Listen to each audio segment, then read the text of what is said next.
Yes, we are live now. Hello friends, this is Imanshi and welcome to Let's Learn. सभी को good evening, नमस्कार, राम राम, सत श्री अकाल, अस्सलाम वालेकुम, what ever you feel connected with. Start करते हैं आज का सेशन। 6th सेशन है ये, इसको बिल्कुल अब आप टेस्ट की तरह ले सकते हैं क्योंकि इतने टॉपिक्स हम कर चुके हैं सीडीपी के। एक एनईपी और दूसरा एनसीएफ। आरटी से सच क्वेश्चन खास आते नहीं है तो उसको अलग से करने का कोई पॉइंट बचेगा नहीं। तो एक सेशन में आपका सीडीपी के पूरे जो टॉपिक्स हैं अब खत्म हो जाएंगे। कल या परसों में वो सेशन भी ले लूंगी। तो आउट ऑफ 30 कम से कम भी आपके 25+ नंबर इस टाइम पे आने चाहिए। ये एक सेट है, ठीक ठाक सेट है। करिए क्वेश्चंस, देखिए आउट ऑफ 30 कितने आते हैं, अपने आप को असेस कीजिए सेल्फ असेसमेंट के थ्रू, पोल में जवाब दीजिए। अगर आप 25 के अराउंड भी ला पा रहे हैं ऐसे पेपर में तो ठीक है, ऐसा ही आने वाला है फिर पेपर, क्योंकि टॉपिक्स वही हैं, लेवल वही है, स्टैंडर्डाइज्ड क्वेश्चंस हैं। लाइक शेयर सब्सक्राइब आप कर दीजिएगा जैसे जैसे आप आए। फर्स्ट क्वेश्चन आपके सामने है, फटाक से आप क्या करेंगे, पोल में जवाब देंगे पढ़ने के बाद। आज ऐसे कई सारे क्वेश्चंस हैं जो असर्शन और रीजनिंग वाले क्वेश्चंस हैं जिनमें आप फंसते हैं, तो ध्यान से जवाब दीजिएगा। असर्शन क्या है? स्टेटमेंट है, एक कथन है। क्या है? Children are unable to learn optimally when they are undernourished or unwell. यानी बच्चे सही ढंग से नहीं सीख पाते अगर वो अस्वस्थ हैं, अंडर नरिश्ड हैं, अल्प पोषित हैं या कुपोषित हैं। कुपोषित तो खैर थोड़ा और खराब स्थिति होगी, तब तो बहुत सारे इरिवर्सिबल चेंजेस हो जाते हैं जिनको आप फिर ठीक करना बड़ा मुश्किल हो जाता है या हो ही नहीं पाते बहुत सारे केसेस में। लेकिन बच्चे को जितना नरिशमेंट, जितना पोषण जिस मात्रा में मिलना चाहिए, यदि वो उसे मिला ही नहीं और वो ठीक महसूस नहीं कर रहा, अनवेल है, अस्वस्थ है, तो वो ठीक से नहीं सीख पाएगा। क्या ये बात सही है या नहीं है? बिल्कुल सही है भाई। दिमाग ठीक से डेवलप होने के लिए एक प्रॉपर पोषण भी चाहिए, और दिमाग ठीक से डेवलप्ड नहीं है, शरीर ठीक से डेवलप्ड नहीं है, तो क्या होगा? सीखने में भी समस्या होगी। क्यों? क्योंकि डेवलपमेंट के सभी प्रकार इंटर रिलेटेड है। तो ये बात तो ट्रू है, एकदम सही है, इसमें कोई भी डाउट किसी को भी नहीं होना चाहिए। इसका रीजन क्या दिया है ये भी पढ़ लेते हैं। All domains of development are interrelated. Physical development has an impact on cognitive development. यानी बच्चा पोषण के कारण या अल्प पोषण के कारण यदि उसका शरीर ठीक से विकसित नहीं हो पाया तो वो सीख भी ढंग से नहीं पाएगा, उसके दिमाग पे भी उस चीज का प्रभाव पड़ेगा, उसकी सोचने समझने तर्क करने हर एक क्षमता पे, क्योंकि ब्रेन ठीक से डेवलप नहीं हो पाएगा यदि ठीक से शरीर को पोषण नहीं मिला तो क्योंकि फिजिकल, कॉग्निटिव, सोशल, इमोशनल चारों प्रकार जुड़े हुए हैं विकास के। तो both A and R R true. क्यों? क्योंकि R is the correct explanation of A. एक तो दोनों सही है, दूसरा आर जो है वो सही से करेक्टली एक्सप्लेन भी करता है ए को। यानी ए की जो व्याख्या है, जो कथन की व्याख्या है, वो भी एकदम सही कही गई है आर के द्वारा। बाकी चीजों की जरूरत पड़ेगी ही नहीं, आर करेक्ट है इसलिए कोई दिक्कत नहीं है, फॉल्स तो है ही नहीं। चलिए फिर A option is the right answer. आगे बढ़ते हैं क्वेश्चन नंबर 2 पर, फटाक से जवाब देंगे। क्वेश्चन नंबर 2 है, which principle of development does this illustrate. यानी विकास का कौन सा सिद्धांत, विकास के सिद्धांत पे एक क्वेश्चन आता ही है, विकास का कौन सा सिद्धांत इस एक लाइन से इलस्ट्रेट होता है या संदर्भित होता है। ठीक है, निम्नलिखित उदाहरण विकास के किस सिद्धांत की व्याख्या करता है। ठीक, फोन में नहीं लगना आज तुम्हें, बिल्कुल भी डिस्ट्रैक्शन होता है। ठीक, the child learns to stand before she can walk and babble before she talks. यानी बच्चा जो है खड़े होना पहले सीख लेता है चलना सीखने से। भाई पहले बच्चा खड़े होना सीखेगा तभी चलना सीखेगा। ऐसा कोई बच्चा देखा है दुनिया में जो दौड़ना सीख चुका हो, खड़े होना ना आता हो या चलना ना आता हो? भाई बैठना सीखेगा खड़े होने से पहले, चलना सीखने से पहले क्या है? खड़े होना सीखेगा। तो ये सीक्वेंस है विकास का एक, ठीक है ना। तो ये डेवलपमेंट का सीक्वेंशियल वाला प्रिंसिपल है, यानी विकास क्रमबद्ध होता है, क्रम में होता है। बैबलिंग क्या होता है? च ब म, ये सिंगल सिलेबल वाले वर्ड जो 6 महीने के आसपास बच्चा बोलने लगता है, वो प्रॉपर एक शब्द की अवस्था जिसको वन वर्ड स्टेज कहते हैं, 1 साल उससे पहले आती है। डेवलपमेंट जो लैंग्वेज डेवलपमेंट वाला सेक्शन है उसमें हमने ये समझा हुआ है। अब अगर हम बात करें तो हम कह सकते हैं कि डेवलपमेंट सीक्वेंशियल है। बात तो सही है, फिर भी पढ़ लेते हैं बाकी ऑप्शंस को। Development proceeds from head to toe. यानी खड़े होने से पहले वो बेसिकली चलने से पहले वो खड़े होना सीखता है। ये हेड टू टो है? नहीं। ये सेंटर टू पेरिफेरी है? नहीं।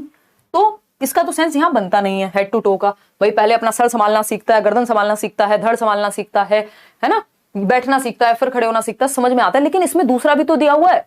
इसको तो चलो आप एक बार को मान भी लेते कि सही है, लेकिन बैबल करना ये तो हेड टू टो जाना नहीं हुआ ना। लैंग्वेज डेवलपमेंट में तो आता नहीं है। तो फिजिकल डेवलपमेंट का टाइप है जो हेड टू टो जाना है, या जो आपका सेफेलोकॉर्डल है, सिरोधपतोन्मुखी। तो इसमें दूसरा वाला पार्ट गलत हो जाता। अगर ये सिर्फ इतना ही होता कि एक बच्ची चलने से पहले खड़े होना सीखती है, तब तक भी हम एक बार को मान लेते, लेकिन ये दूसरी सिचुएशन को फुलफिल नहीं करता। Development is disorderly. डिसऑर्डरली कभी नहीं होता, ऑर्डर में होता है, सीक्वेंस में होता है, यूनिवर्सल। पूरी दुनिया का कोई भी बच्चा हो पहले खड़े होना ही सीखेगा चलना सीखने से पहले, तो डिसऑर्डरली नहीं हो सकता। Development progresses from centre to extremities, यानी केंद्र से बाहर की ओर। अब ऐसा तो कहा नहीं है कि एक पहले बच्चा पूरे हाथ से पकड़ता है किसी चीज को, बाद में उंगलियों से, यानी पेन पकड़ना सीख जाता है, वो फिंगर्स का यूज, पहले हैंड्स का यूज, वो सब बात तो हो ही रही है। तो खत्म कहानी। ए ऑप्शन ही एकमात्र सही उत्तर है कि सीक्वेंस में होता है, ऑर्डर में होता है, जैसा कि मैंने आपको POS से बताया भी हुआ है, प्रोग्रेसिव है, ऑर्डरली है और सीक्वेंशियल चेंजेस हैं, सीक्वेंस में होते हैं, एक के बाद एक स्टेज आती है। ऐसा नहीं होता पहले बच्चे का बुढ़ापा आ जाए बाद में जवानी आए, मतलब ही नहीं है। क्या होगा, पहले आपको पता है इन्फेंसी, शैशवावस्था, जन्म से 2 वर्ष की अवस्था है, फिर उसके बाद आपको पता है अर्ली चाइल्डहुड आता है, देन लेटर चाइल्डहुड आता है, फिर एडोलेसेंस आता है। क्या ऐसा हुआ पहले अडल्ट बन जाए आप बाद में बच्चे बने? नहीं है ना संभावना। चलिए फिर आगे बढ़ते हैं क्वेश्चन नंबर 3 पर। क्वेश्चन नंबर 3 क्या कहता है भाई? अगेन आपका पेट पे बाण मारने वाला सवाल, मुश्किल कहते हैं हम इसको। असर्शन क्या है, ये क्वेश्चंस होते इजी हैं बट देख के मुश्किल लगते हैं। कथन क्या है? कथन कहता है children learn the knowledge, skills, values and customs of the society only through formal agencies, यानी जो बच्चे हैं वो अपने समाज की जानकारी, कौशल, मूल्य, रीति रिवाज केवल औपचारिक कारकों से सीखते हैं। औपचारिक क्या? जब उनको एक ट्रेनिंग देने भेज रहे हैं या स्कूल में प्रॉपरली जब हम उनको सिखा रहे हैं कैसे बैठते हैं, कैसे उठते हैं, मतलब एक फॉर्मल माहौल में, औपचारिक माहौल में, जहां उस तरह के रूल रेगुलेशन एंड सारी चीजें होती हैं, सिर्फ वहीं से बच्चे समाज में रहना सीखते हैं। तो फिर परिवार तो मुख्य कारक होता था सोशलाइजेशन, सामाजिकरण का मुख्य इकाई है अगर देखा जाए। सबसे पहले आप परिवार में ही सीखते हैं कैसे रहते हैं, कैसे बात करते हैं, कैसे खाते हैं, कैसे पीते हैं, कैसे किसी से पानी के लिए पूछते हैं, किसी को नमस्ते करते हैं कोई घर आए तो इन्होंने तो कहा सिर्फ फॉर्मल एजेंसी ही सिखाएंगी कि समाज में कैसे रहा जाता है। तो ये बात तो गलत हो गई। इनफॉर्मली भी सीखते हैं हम, चाहे परिवार हो, दोस्त हो, हमारा सोशल मीडिया हो, है ना, कि समाज में कैसे रहा जाता है। रीजन क्या दिया इसका? Socialisation is a simple and linear process, यानी एक रेखा में चलता है, 2+2+2 ही चलता रहेगा, आगे पीछे नहीं होता। सामाजिकरण की जो प्रक्रिया है एक सिंपल सी प्रक्रिया है, वेल प्लान्ड मैनर में होती है। जी नहीं, सामाजिकरण की प्रक्रिया एक कॉम्प्लेक्स, एक जटिल प्रक्रिया है, ठीक है ना।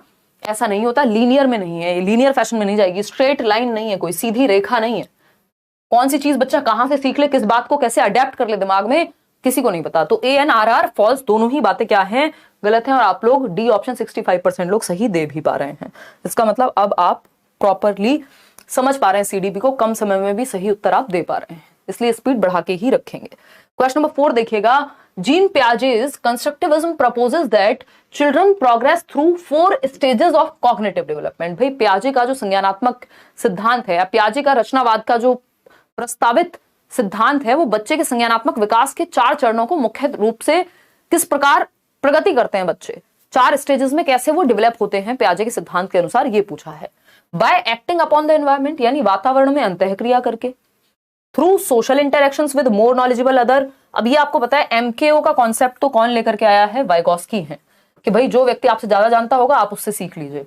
स्कैफोल्डिंग, यानी पाड़, मचान, ढांचा, जिसको हम कह रहे हैं कि जहां जरूरत हो, जहां आप अटक रहे हैं वहां हेल्प ले लीजिए किसी की, ये सारी बातें वाइगॉस्की की हैं, पियाजे नहीं।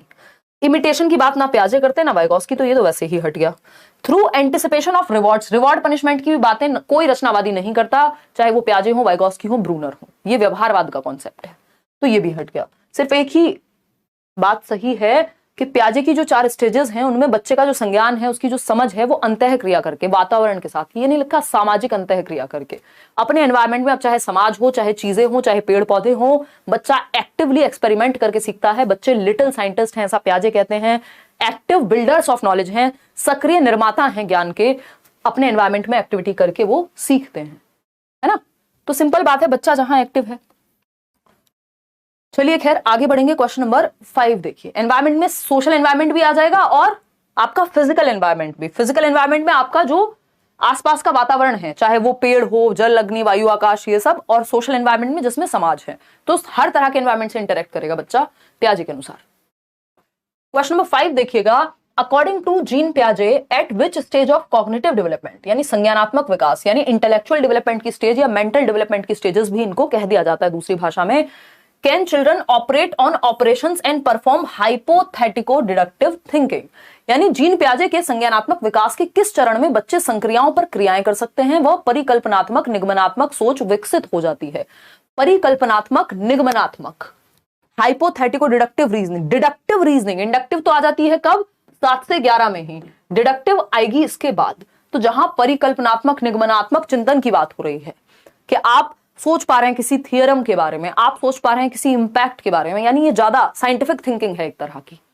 तो ये लास्ट स्टेज में एब्स्ट्रैक्ट थिंकिंग जब आती है, अमूर्त चिंतन, जो चीजें सामने नहीं है उन पर भी हाइपोथेसिस कर पा रहे हैं, परिकल्पना कर पा रहे हैं, इसीलिए परिकल्पनात्मक निगमनात्मक चिंतन कह रहे हैं इसको हम। 11 से 15 वर्ष की उम्र, लास्ट स्टेज है प्याजे की। लॉजिक लगा पाएगा, मेंटल ऑपरेशन का मतलब क्या है यहाँ, लॉजिक से है। तो डी ऑप्शन है सिंपल, सरल, सुंदर, सस्ता, टिकाऊ उत्तर। प्याजे की 4 स्टेजेस हैं, SPCF से आपको याद होनी चाहिए, sensory motor, pre operational, concrete और फॉर्मल ऑपरेशनल। जन्म से 2 वर्ष, जिसमें ऑब्जेक्ट परमानेंस, डेफर्ड इमिटेशन ये सब आ जाएगा। प्री ऑपरेशनल 2 से 7 वर्ष, जिसमें एनिमिज्म है आपका, जो हम कहते हैं कि सिंबॉलिक थिंकिंग है, इंट्यूटिव थॉट है, ये सब आ जाएगा। कॉन्क्रीट ऑपरेशन में आपको पता है कंजर्वेशन, क्लासिफिकेशन और सीरिएशन। फिर इसमें हाइपोथेटिको डिडक्टिव रीजनिंग आती है, एडोलेसेंट ईगो सेंट्रिज्म होता है। ये 4 स्टेजेस हैं प्याजे की। पूरी थियरी आपकी छोटे से में रिवाइज हो गई कम समय में। क्वेश्चन नंबर 6 देखिएगा एक बार। ये कहता है dash is very important in Lev Vygotsky's theory for cognitive development of children, यानी लेव वाइगोस्की के सिद्धांतों के अनुसार बच्चों के संज्ञानात्मक विकास में क्या महत्वपूर्ण है। वाइगोस्की आपको पता है सोसाइटी, कल्चर, लैंग्वेज, इन 3 में से ही कुछ एक मिल जाएगा आपको, सही उत्तर तक आप पहुंच जाएंगे। लाइक शेयर करना आप भूल जाते हैं आजकल, वो भी कर दीजिए आते आते। कल्चरल टूल्स, मैचुरेशन की बात कौन कर रहा है, मैचुरेशन को क्या लिखा गया था, MESE, मैचुरेशन, या फिर हेरिडिटी भी लिख सकता है इसको, किसके अनुसार, प्याजे। प्याजे के 4 फैक्टर्स में आती हैं ये चीजें। पनिशमेंट का कोई रोल प्याजे वाइगोस्की दोनों में से कहीं नहीं है। अडेप्टेशन की बात भी प्याजे कर रहे हैं। और पूछा क्या है Vygotsky, society, culture, language, cultural tools हैं यहाँ पे, सांस्कृतिक उपकरण, इन तीनों में से एक मिल गया हमें, हम समझ गए भाई वाइगोस्की की बात हो रही है। वाइगोस्की कहते हैं जिस संस्कृति में हम रहते हैं, जिस समाज में हम रहते हैं, उसके साथ अंतः क्रिया करके हम अपनी समझ विकसित करते हैं। बात ठीक है या नहीं है, बिल्कुल। क्वेश्चन नंबर 7 देखिएगा, 7 से सीधा हम 10 पर पहुंच गए। देखिए क्वेश्चन नंबर 7 देखिएगा, जवाब दीजिएगा। One of the major differences in the theories of Jean पियाजे एंड लेव वाइगोस्की, वाइगोस्की और पियाजे के सिद्धांतों में मुख्य अंतर कहां है। भाई आपको पता है पियाजे ने भी संज्ञानात्मक विकास यानी कॉग्निटिव डेवलपमेंट की थियरी दी है, और वाइगोस्की ने भी कॉग्निटिव डेवलपमेंट की ही थियरी दी है कि बच्चे का मेंटल डेवलपमेंट कैसे होता है। दोनों में अंतर कहां है ये पूछा है। 4 ऑप्शंस आपके सामने हैं, समय ले लीजिए कोई बात नहीं, बट जवाब सही दीजिएगा।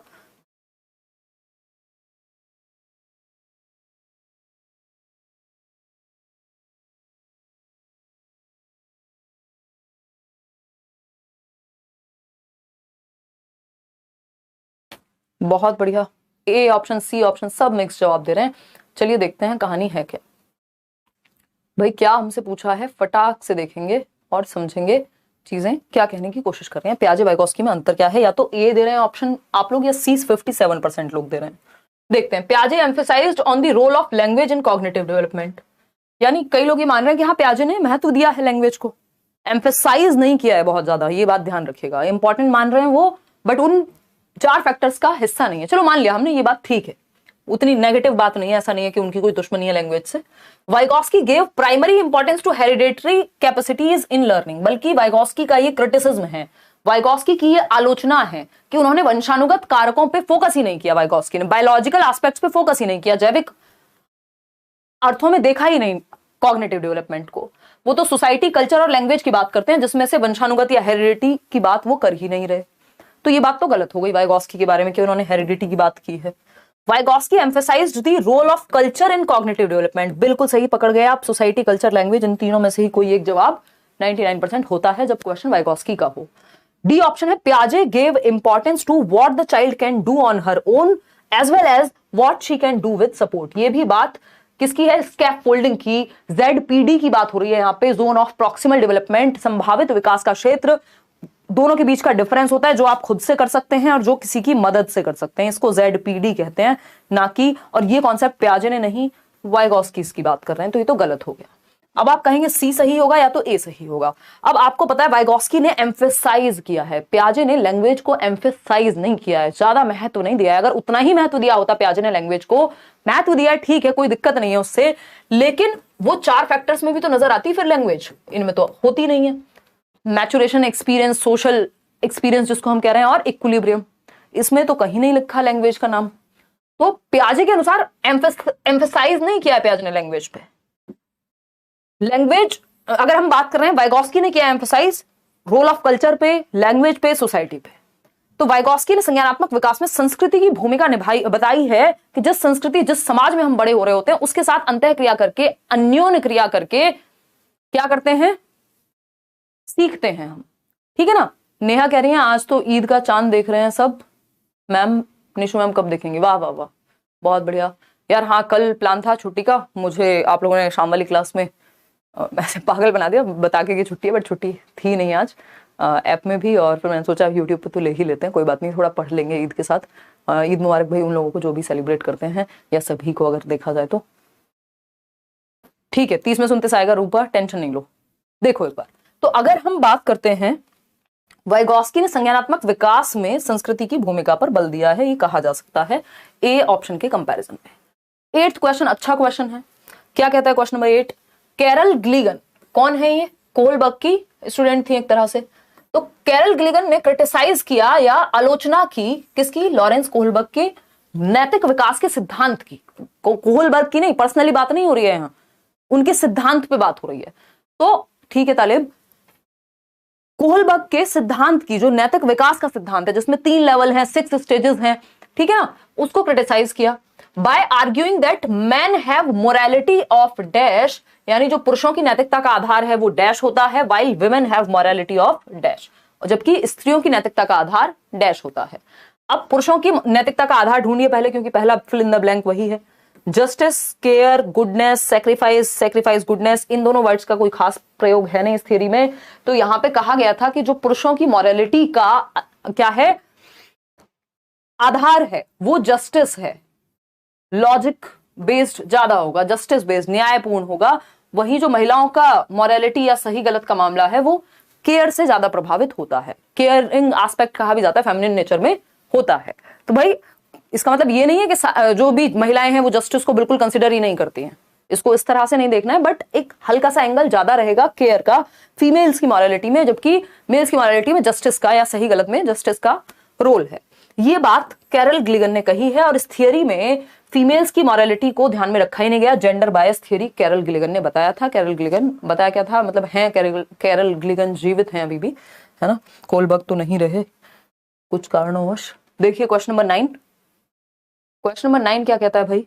ये कहता है which of the following is a correctly matched pair of the type of intelligence and the end state of possibilities as per the theory of Howard Gardner. Howard Gardner के बहुबुद्धि के सिद्धांत की अगर हम बात करें, या मल्टीपल इंटेलिजेंस की अगर हम बात करें, तो कौन सा एक पेयर सही से करेक्टली मैच्ड है जो इंटेलिजेंस का हाई एंड हो सकता है, यानी किसी एक प्रकार की इंटेलिजेंस में यदि व्यक्ति सर्वोच्च हो तो वो क्या बेस्ट बन सकता है, हायर लेवल पे कौन से जा सकता है। तो पहला पेयर है इंटेलिजेंस, कौन सी वाली इंटेलिजेंस? लिंग्विस्टिक, भाषिक बुद्धि यदि किसमें है तो वो एंड स्टेट पॉसिबिलिटी क्या है उसकी? अकाउंटेंट की है। ये तो मैथमेटिकल इंटेलिजेंस में जाएगा ना अकाउंटेंट। लिंग्विस्टिक में तो पोइट बन सकते हो आप, एक अच्छे भाषाविद बन सकते हो आप, लिंग्विस्ट बन सकते हो। अगर लिंग्विस्टिक इंटेलिजेंस बहुत अच्छी है तो अकाउंटेंट का क्या सेंस है भाई? नहीं। इंटेलिजेंस क्या है? स्पेशियल, जिसको हम कहते हैं स्थानिक बुद्धि, स्थानों को लेकर के, स्पेसेस को लेकर के ज्यादा अच्छी समझ होगी इन लोगों की। एंड स्टेट क्या है? आर्किटेक्ट बन सकते हैं, बिल्कुल सही बात है कि वास्तुकार बन सकते हैं, क्योंकि इंटीरियर डेकोरेटर्स या फिर आर्किटेक्ट्स या फिर जिनको भी मूर्तिकार भी, इवन फॉर दैट मैटर, क्योंकि उनको पता है ये नाक ऐसी नहीं ऐसी बनानी है, तो स्पेशल इंटेलिजेंस चाहिए होती है। आर्किटेक्ट में अच्छी खासी लेवल का इंटेलिजेंस पाया जाएगा। कौन सा? Special intelligence. तो बुद्धि के 8 प्रकार बताए गार्डनर ने, जिसमें से एक ये है। इंटेलिजेंस बॉडीली काइनेस्थेटिक जिसमें है, यानी बॉडी पे शारीरिक गति करने की क्षमता है, तो वो सिंगर बनेगा। ये तो म्यूजिकल इंटेलिजेंस वाला व्यक्ति बनेगा सिंगर। बॉडीली काइनेस्थेटिक वाला तो स्पोर्ट्स पर्सन बनेगा, जिम्नास्ट बनेगा, डांसर बनेगा हद से हद। ये सिंगर बनने का तो कोई सेंस नहीं है। नेचुरलिस्टिक यानी जिसमें प्राकृतिक बुद्धि है वो टीचर बनेगा, नहीं। यहां पे आपको इंटरपर्सनल इंटेलिजेंस या लिंग्विस्टिक इंटेलिजेंस, इन दोनों में से कोई एक चाहिए होगा। तो B option is the right answer. बाकी सारे पेयर करेक्टली मैच्ड नहीं है। नेशनल एजुकेशन पॉलिसी से एक क्वेश्चन है, देखिए कई सारे क्वेश्चन है वैसे। एनईपी राष्ट्रीय शिक्षा नीति 2020 कंसिडर्स मल्टीलिंगुअलिज्म। इससे पहले क्वेश्चन यही आता था मल्टीलिंगुअलिज्म का, बस अब एनईपी लगा दिया गया है आपको थोड़ा सा डराने के लिए। अदरवाइज बहुभाषिता की अगर हम बात करते हैं तो ये एनसीएफ में भी बात हुई है इसकी, और पहले एनसीएफ के नाम पे ये क्वेश्चन आता था, है ना। तो एज अ हिंड्रेंस बहुभाषिता क्या है कि एक कक्षा में कई भाषाएं बोलने वाले विद्यार्थी होंगे।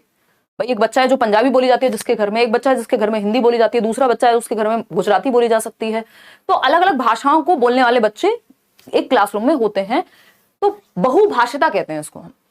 इसको महत्व दिया, हिंड्रेंस बताया है, रुकावट बताया है इसको नहीं, एनईपी ने इसको कोई रुकावट नहीं बताया, ये बैरियर होती भी नहीं है कभी। As an asset in the classroom, यानी एक रिसोर्स है, मल्टीलिंगुअलिज्म एज अ रिसोर्स एक टाइटल भी है आपके एनसीएफ जैसे डॉक्यूमेंट में, एक पूंजी के रूप में देखते हैं हम कि एक एसेट है, ये एक हमारे लिए एक संसाधन है, बहुभाषिता। बच्चे एक दूसरे से बहुत सारी भाषाएं भी सीखेंगे और जितनी ज्यादा भाषाएं आती है हमारा बुद्धि का स्तर भी बेहतर होता है उससे। तो बी ऑप्शन सही है। सी ऑप्शन चेक करते हैं, as a unnecessary complication in teaching learning process, ये अननेसेसरी नहीं है, बैरियर भी नहीं है। तो मल्टीलिंगुअलिज्म को हमेशा पॉजिटिव लाइट में देखना है।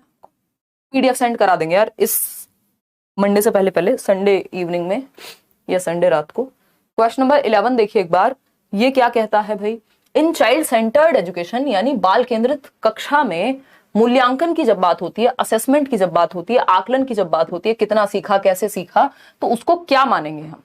फटाफट से बताइए, जहां बच्चे सेंटर में है उस क्लासरूम की बात हो रही है, बताइए फटाफट। लव फ्रॉम त्रिपुरा, बहुत बढ़िया जी, धन्यवाद। फटाफट से बताइए, त्रिपुरा से लव के साथ साथ आंसर भी कीजिए कि चाइल्ड सेंटर्ड क्लासरूम में असेसमेंट या आकलन या टेस्ट करना या जांचना जो है, मूल्यांकन जो है, इवैल्यूएशन जो है वो कैसे होना चाहिए।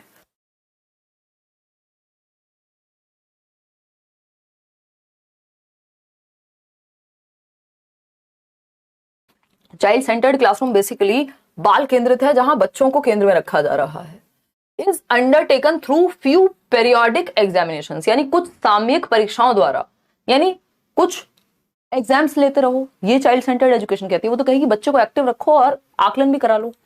Takes place through written objective type, तो इसमें भी बच्चा एक्टिव नहीं है। Does not take place at all, आकलन करो ही मत, फिर पता कैसे लगेगा कहां गलती है, कैसे सीखेगा, कैसे बेटर करेगा। बच्चा जहां एक्टिव है वो ढूंढ लो।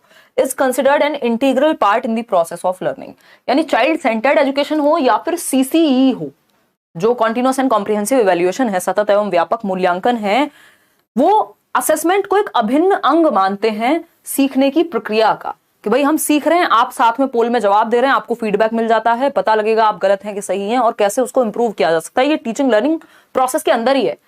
ऐसा नहीं है कि जब मैं कह रही हूँ टेस्ट है आज तो बस आपका, तो मैं कुछ बताऊंगी ही नहीं कि ये चाइल्ड सेंटर्ड एजुकेशन क्या होता है, साथ साथ सीखेंगे भी। तो सीखने की ही प्रक्रिया का अभिन्न अंग है असेसमेंट, आकलन, टेस्ट भी इंटीग्रल पार्ट है। क्वेश्चन नंबर 12 देखिएगा एक बार, ये क्या कहता है भाई।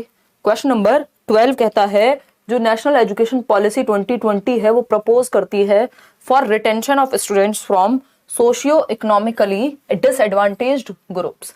राष्ट्रीय शिक्षा नीति 2020 सामाजिक आर्थिक रूप से वंचित समुदायों से आने वाले विद्यार्थियों के अवधारण के लिए क्या प्रस्तावित करती है।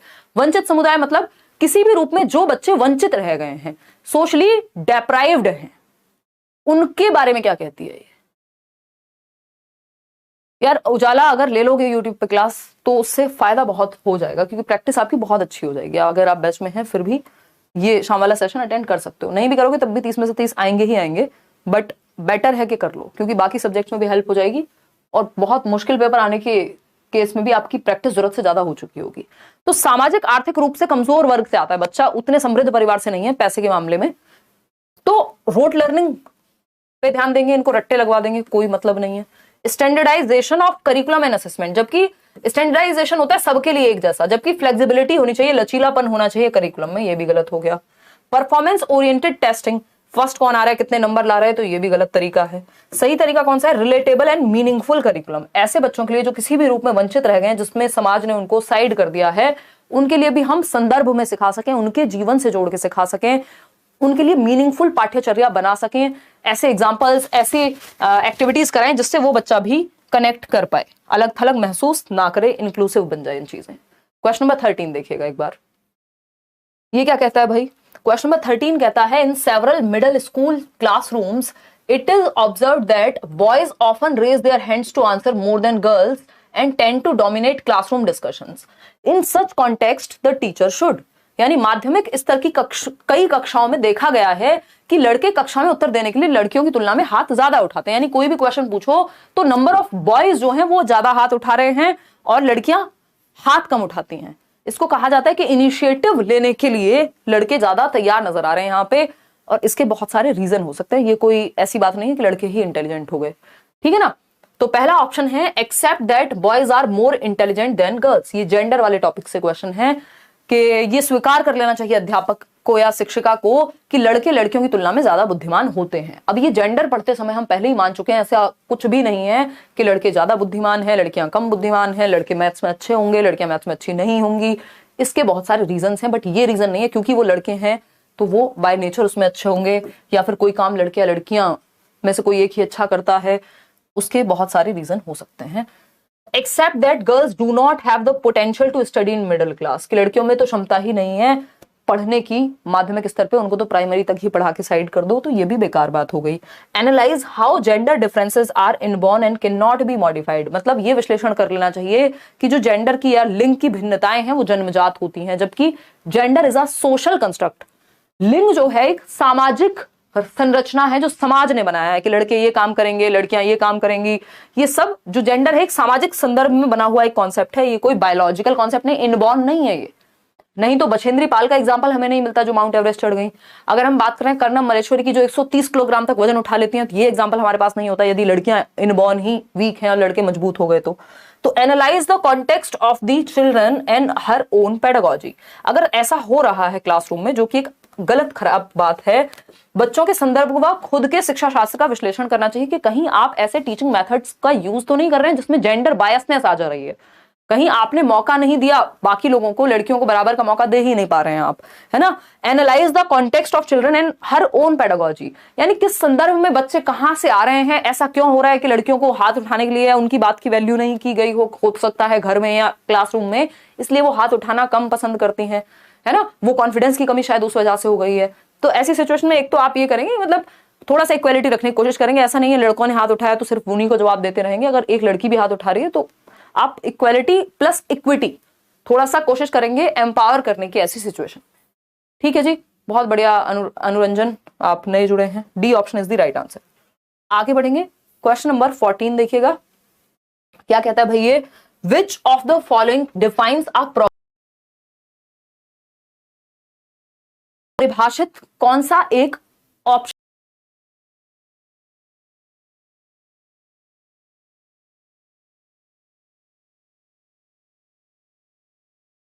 इन्होंने